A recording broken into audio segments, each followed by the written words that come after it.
चलिए अब हम डिस्कस करेंगे क्वेश्चंस जो हम लोगों ने किए थे, और मैंने आप लोगों को क्वेश्चंस दिए थे कुछ करने के लिए, ठीक है, based on derivation of formula. ठीक है, सबसे पहला क्वेश्चन था, given that the period T of oscillation of a gas bubble from N explosion under water depends on pressure P, density of water D and total energy of explosion E। हमें इस time period का dimensional formula derive करना था by using method of dimensions. ये question है।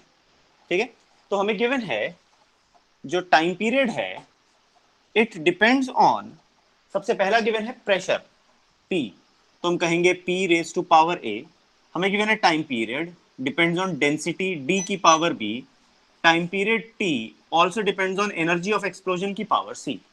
हमें ये तीनों वैल्यूज गिवन है। अब इन तीनों को कंबाइन करें तो हम लिख सकते हैं T proportional to P raise to power A और D raise to power B and E raise to power C। इस प्रोपोर्शनैलिटी को इक्वालिटी में कन्वर्ट करें तो एक डायमेंशनलेस कांस्टेंट K मल्टीप्लाई हो जाएगा। Now putting the dimensions of T, P, D and E on both sides. अब हम दोनों साइड्स पर इनके डायमेंशंस पुट कर देंगे।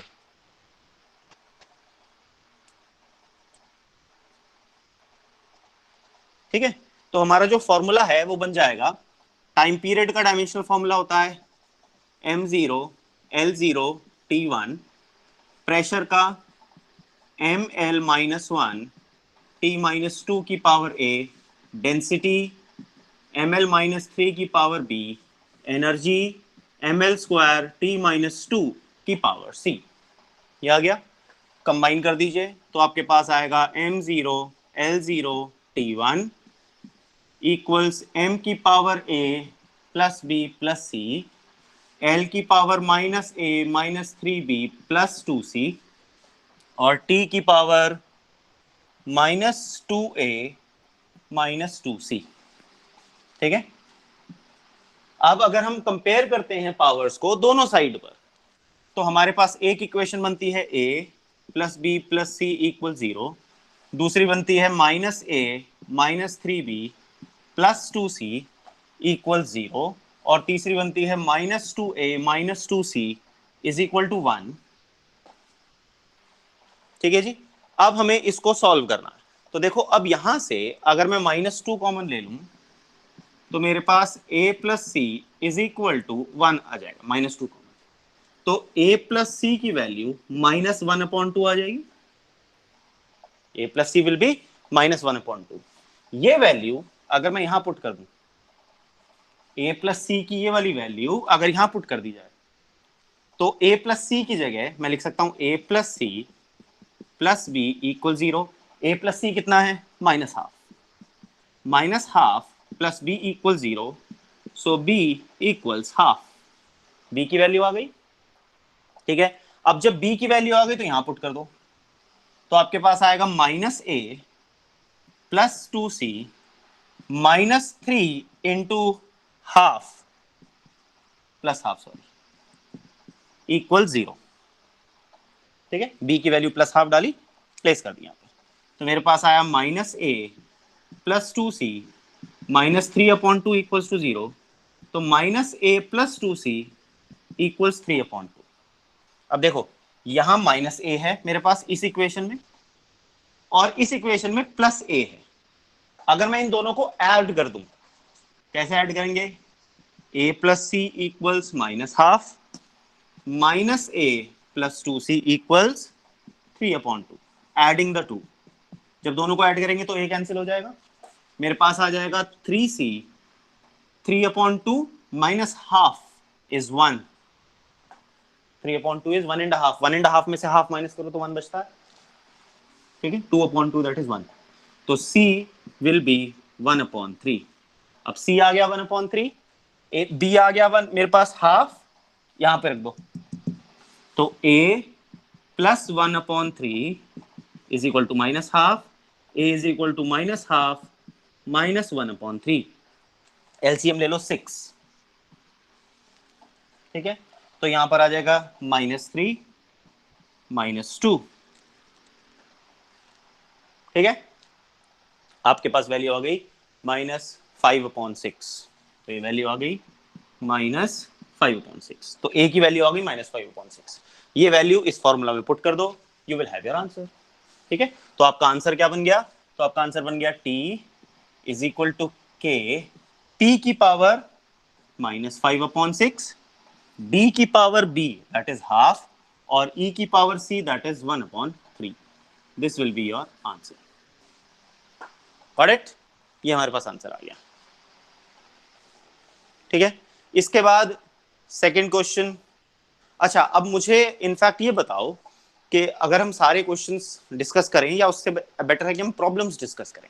अगर हम प्रॉब्लम्स डिस्कस कर लेते हैं ज्यादा इजी हो जाएगा हमारे लिए, it will save us a lot of time, है ना? प्रॉब्लम्स डिस्कस कर लेते हैं। तो आप लोग एक काम कीजिए, आप अपनी प्रॉब्लम्स जो कमेंट बॉक्स है उसमें टाइप कर दीजिए क्वेश्चन नंबर्स के हिसाब से। जो मैंने किया वो क्वेश्चन नंबर 1 था, 2 3 4 5 6 शीट में देख करके अपनी प्रॉब्लम्स टाइप कर दो। मैं वही प्रॉब्लम्स यहां पर सॉल्व कर दूंगा, तो it will save us time.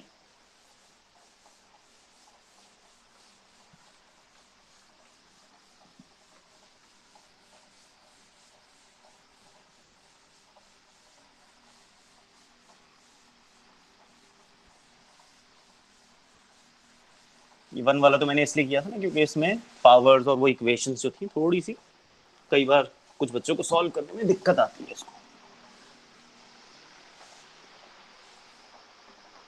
Okay, question number 10th 8th, उसके अलावा कोई प्रॉब्लम नहीं है। 8th और 10th बस दो ही क्वेश्चन हैं प्रॉब्लम की। बेटा किसी को कोई प्रॉब्लम है तो अभी बता देना बस। ओके, 8th और 10th, वेरी गुड। चलो क्वेश्चन नंबर 8 देखते हैं। 3 3 6 7 8, द वेलोसिटी वाला है ना, the velocity of sound waves. अच्छा, 4th भी प्रॉब्लम है। ओके, क्वेश्चन नंबर 3 7 3 4 7 8 एंड 10, तो ये हमारी प्रॉब्लम्स आ गई। चलो देखते हैं question number 3। The frequency of vibration of a string depends upon length L of the string, tension T of the string and mass per unit length M of the string। वैसे मैंने करवा रखा है question, but still एक बार देख लेते हैं। The frequency depends on, सबसे पहला है length L of the string, तो L की पावर A। दूसरा कहा उन्होंने it also depends on the tension in the string, तो फ्रीक्वेंसी प्रोपोर्शनल टू टेंशन की पावर B। ठीक है, फिर उन्होंने कहा it also depends on the mass per unit length, तो यहां पर new proportional to mass per unit length के लिए m यूज किया है, स्मॉल m की पावर c। ये मास पर यूनिट लेंथ है, मास नहीं है, मास अपॉन लेंथ है। ठीक है, तो इसको हम लिख सकते हैं न्यू प्रोपोर्शनल टू l की पावर a, t की पावर b, m की पावर c, या nu is equal to k L A T की पावर बी एम की पावर सी। यहां पर k क्या है खास तौर पर ध्यान रखना है, k is a dimensionless constant. जो k है वो एक्चुअली में क्या है, it is a dimensionless constant. ठीक है, तो मेरे पास आ जाएगा, अब इनके डायमेंशंस रख देते हैं। फ्रीक्वेंसी t-1 होता है इसका dimensional formula, length dimensional formula L ही होता है, tension is a force so MLT-2, और मास per unit length becomes ML-1। Combine कर लीजिए तो आपके पास आएगा M0 L0 T-1 equals M की power B plus C, L की power A plus B minus C and T की पावर -2B। अगर मैं कंपेयर करूं T को, तो -2B इक्वल्स -1 है, तो B इक्वल्स 1/2। सबसे पहले मैंने इसको सॉल्व किया, B आ गया। अब इसको कंपेयर करो, तो B प्लस C इक्वल 0 है, तो C is equal to -B हो गया, दैट इज -हाफ। C भी आ गया मेरे पास। अब जब मेरे पास C और B आ गया तो मैं इसको रख सकता हूं, तो A plus B minus C equals 0, so A plus B plus half minus of minus half equal 0, तो ये बन गया A plus 1 equal 0, A is equal to -1। ठीक, तो मेरे पास फॉर्मूला क्या बना, तो फॉर्मूला बन जाएगा न्यू इज इक्वल टू के एल की पावर ए -1 टी की पावर बी हाफ एम की पावर -हाफ। -1 को लिखते हैं 1/, हाफ को लिखते हैं स्क्वायर रूट, -हाफ को लिखते हैं 1/√। तो मेरे पास फॉर्मूला बन गया न्यू इज इक्वल टू के upon L √T/m। This is your answer. ठीक है, ये क्वेश्चन नंबर 3 जिसकी प्रॉब्लम थी, ये थी प्रॉब्लम उज्जवल की, अनन्य की। अनन्य क्लियर हो गया बेटा ये क्वेश्चन नंबर 3। अब हम आते हैं क्वेश्चन नंबर 4 पर। आकृति की प्रॉब्लम है ये।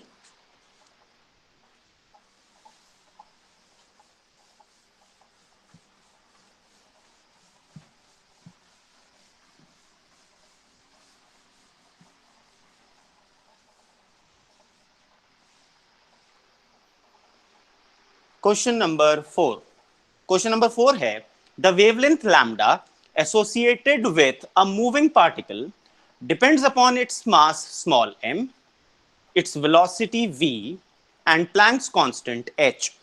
हमें डायमेंशनली शो करना है lambda is proportional to h upon mv।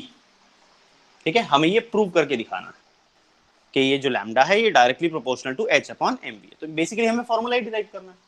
तो हम कहेंगे लैम्डा डिपेंड्स अपॉन h की power a, lambda depends upon m की power b, lambda depends upon v की पावर c। कंबाइन कर दो तो लैम्डा प्रोपोर्शनल टू h की पावर a, m की पावर b, v की पावर c, या lambda is equal to K h की पावर a, m की पावर b, v की power c।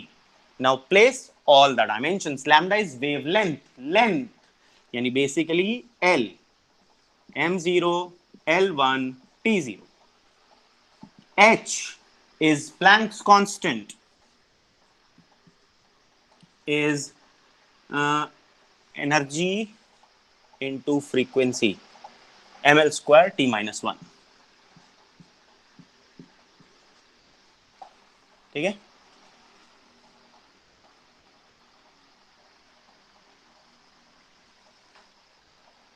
E is equal to energy upon frequency। हाँ, और m है मास, तो m की पावर b और v है वेलोसिटी LT-1 की पावर c।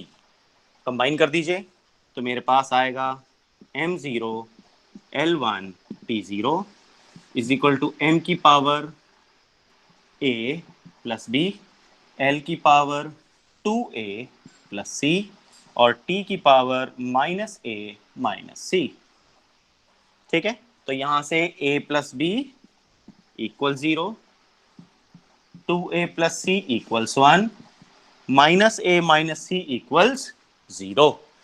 मुझे दिख रहा है कि अगर मैं इन दोनों इक्वेशंस को ऐड करूं तो c कैंसिल हो जाएगा। देखो, प्लस सी और माइनस सी, अगर मैं इनको ऐड करूं तो c कैंसिल हो जाएगा तो a आ जाएगा। तो इन दोनों को ऐड करके मेरे पास आ जाएगा 2a plus C -a minus C is equal to 1 plus 0, plus C से minus C cancel, 2a minus a is a is equal to 1। a की वैल्यू 1 आ गई, यहां रख दो। तो जब आप यहां रखोगे a की वैल्यू 1, तो 2 into 1 plus C is equal to 1, तो c is equal to 1 minus 2, c is equal to -1। ठीक, a की वैल्यू यहां भी रख दो, 1 plus B is equal to 0, b is equal to -1। आ गई वैल्यू, प्लेस कर दो यहां पर इस फॉर्मूला में। तो आपके पास आ गया lambda is equal to K h की पावर 1, m की पावर -1, v की पावर -1, या मैं लिख सकता हूं lambda equals to K h upon M V, और प्रोपोर्शनैलिटी इक्वालिटी कांस्टेंट हटा दो तो प्रोपोर्शनैलिटी में कन्वर्ट हो जाएगा। Lambda is proportional to h upon M V. मैंने कांस्टेंट हटा दिया तो इक्वालिटी प्रोपोर्शनैलिटी में कन्वर्ट हो जाती है। Got it? ये हमारा क्वेश्चन नंबर 4 हो गया।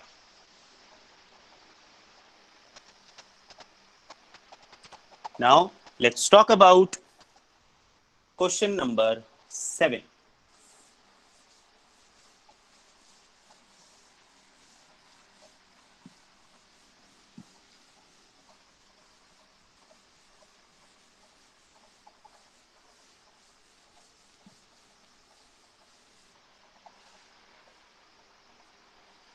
अच्छा, क्वेश्चन नंबर 5 भी है प्रॉब्लम।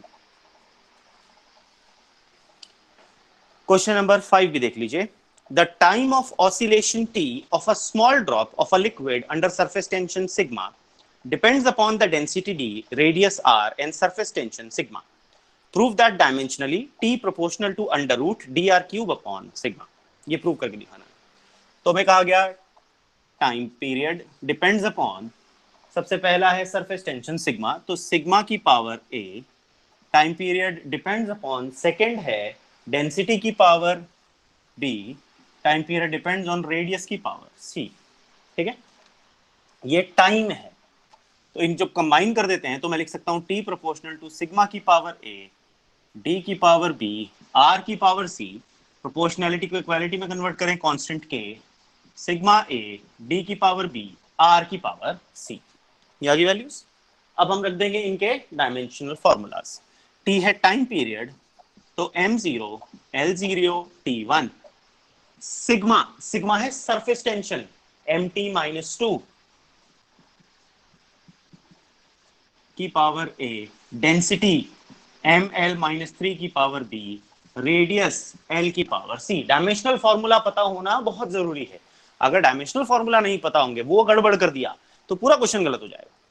राइट, अब कंबाइन कर दीजिए, तो m0 l0 t1 equals to m की power a plus b, l की power -3b plus c, t की पावर -2a। अब देखो हमें दिख रहा है यहाँ अकेला है, सबसे पहले इसको सॉल्व करते हैं।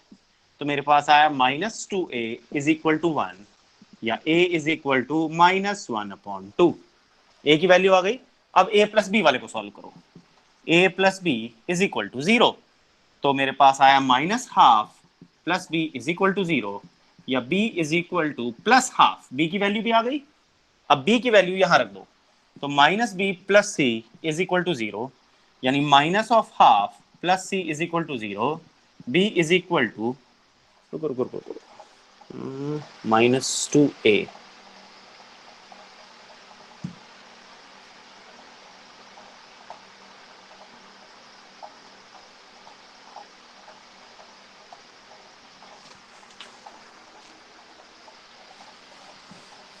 यहां 3 भी है, सॉरी, -3b,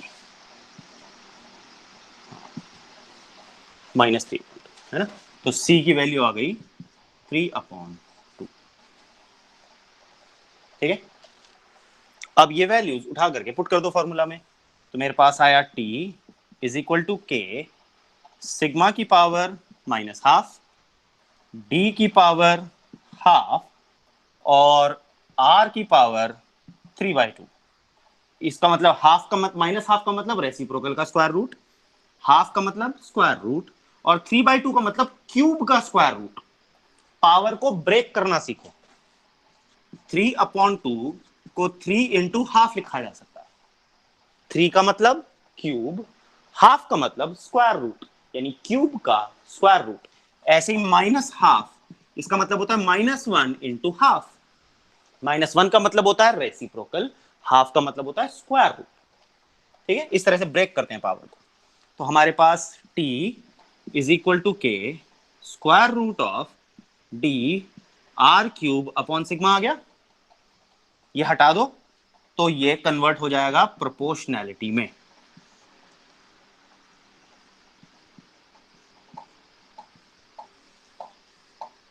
ठीक है, ये था हमारा question number 5।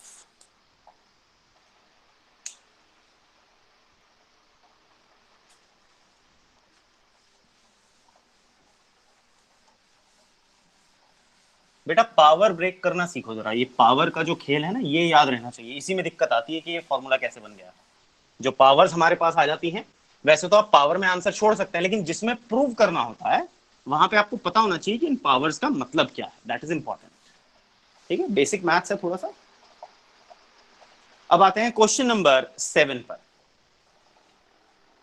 Assuming that the mass capital M of the largest stone that can be moved by a flowing river, ये तो मैंने करवाया था, ये तो मेरे लेक्चर में है बेटा। ये किसकी प्रॉब्लम है? पावर 6 वाला। ये तो मैंने लेक्चर में ही करवाया है क्वेश्चन आपको।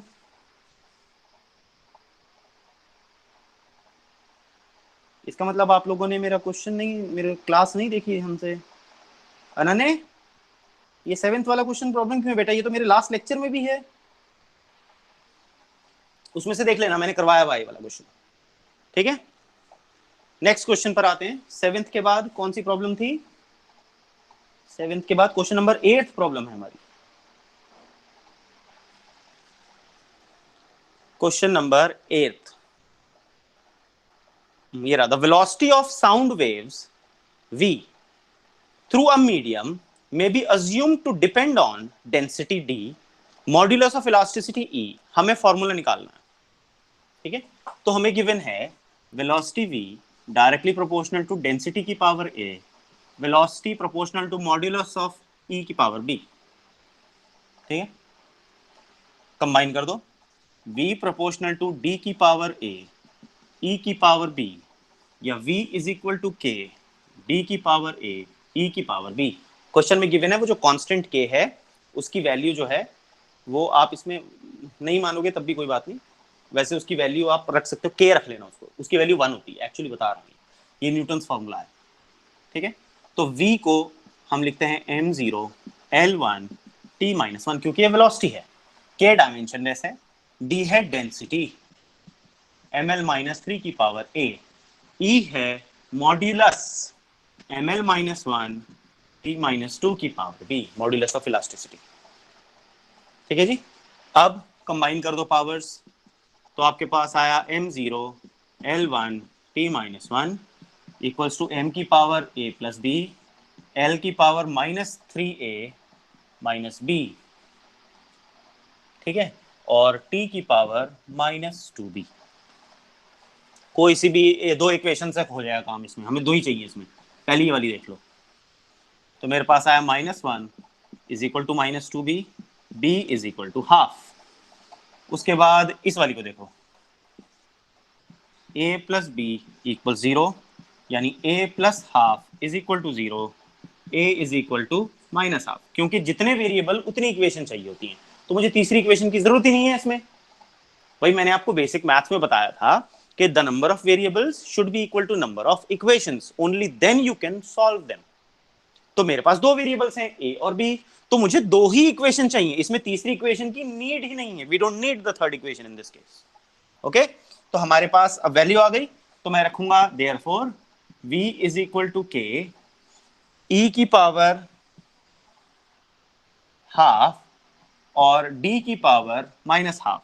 तो मेरे पास आया v is equal to k under root e upon d। ठीक है जी, क्वेश्चन नंबर 8 भी हमारा सॉल्व हो गया। अब क्वेश्चन नंबर 10 पर आते हैं।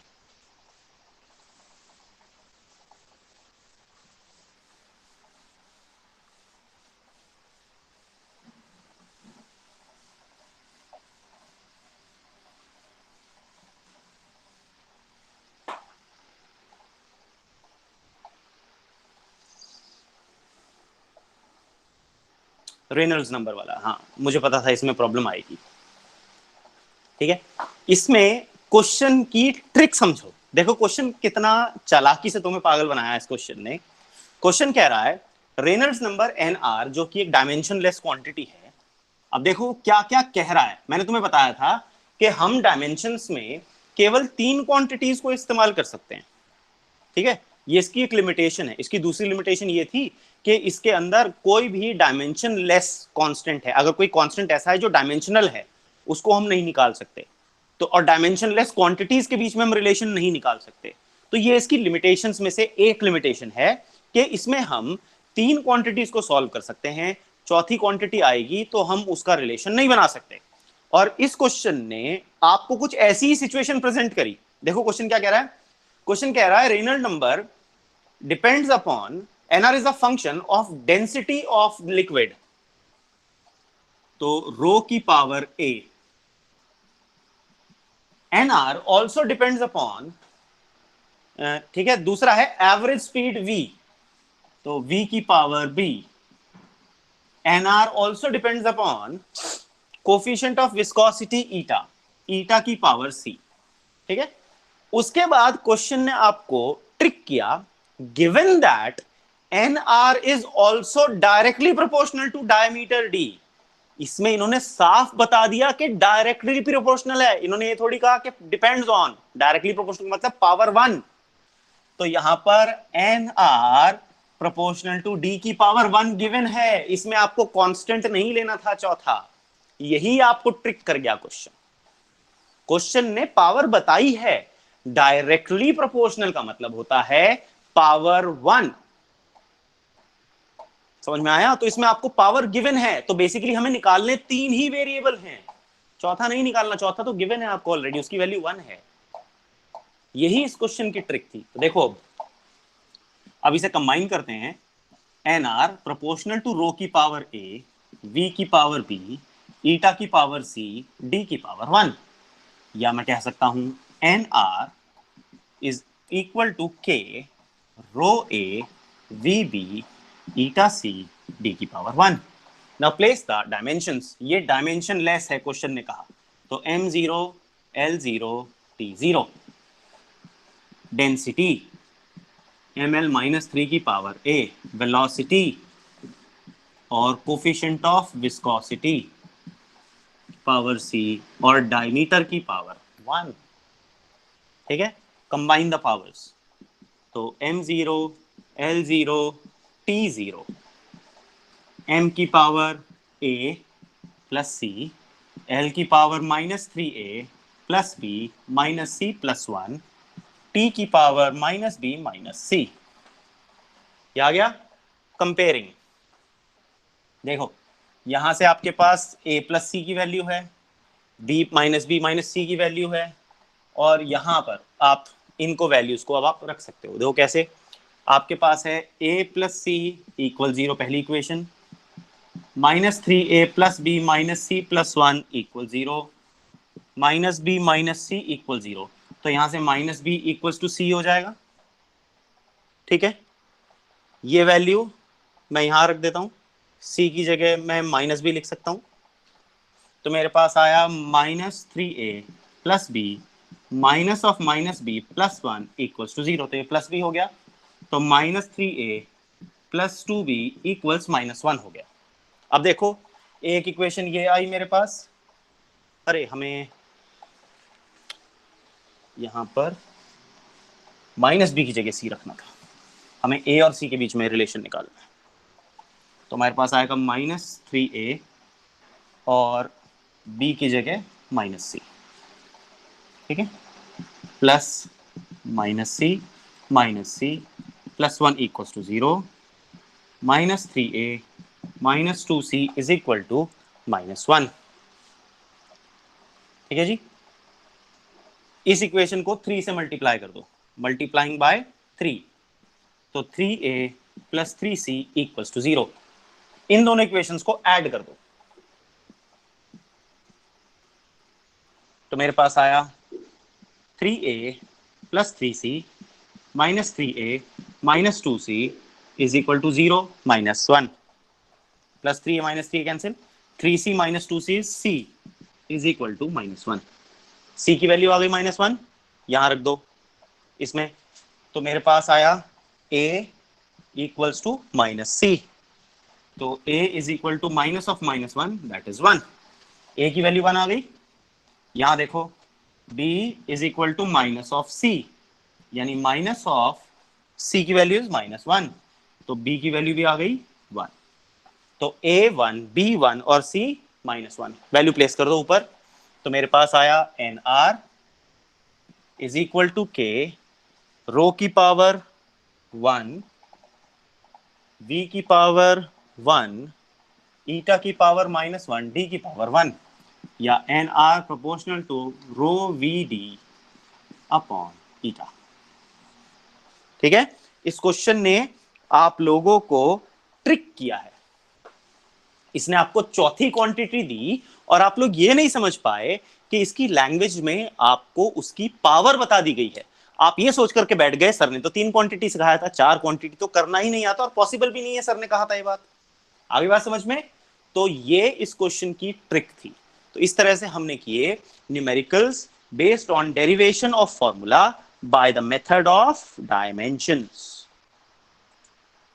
आई होप आप सबको ये समझ में आ गया होगा।